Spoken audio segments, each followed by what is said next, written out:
Gender insanity being pushed on our children is an act of child abuse. Very simple.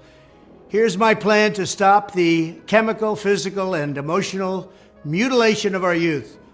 On day one, I will revoke Joe Biden's cruel policies on so-called gender-affirming care. Ridiculous. A process that includes giving kids puberty blockers, mutating their physical appearance, and ultimately performing surgery on minor children.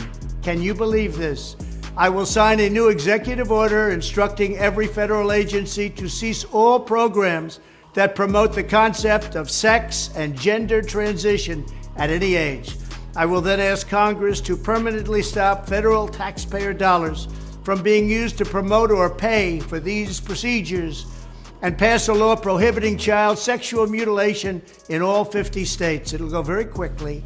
I will declare that any hospital or healthcare provider that participates in the chemical or physical mutilation of minor youth will no longer meet federal health and safety standards for Medicaid and Medicare and will be terminated from the program immediately. Furthermore, I will support the creation of a private right of action for victims to sue doctors who have unforgivably performed these procedures on minor children. The Department of Justice will investigate Big Pharma and the big hospital networks to determine whether they have deliberately covered up horrific long-term side effects of sex in order to get rich at the expense of vulnerable patients, in this case, very vulnerable.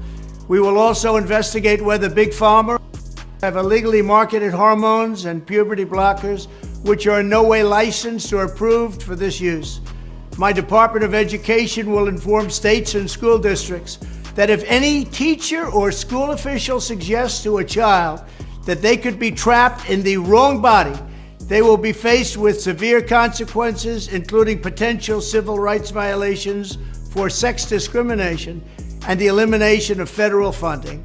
As part of our new credentialing body for teachers, we will promote positive education about the nuclear family, the roles of mothers and fathers, and celebrating rather than erasing the things that make men and women different and unique.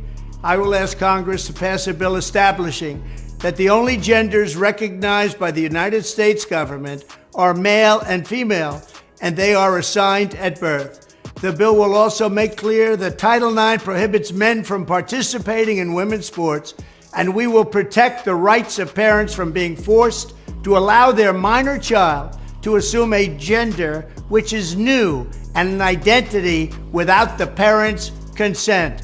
The identity will not be new, and it will not be without parental consent.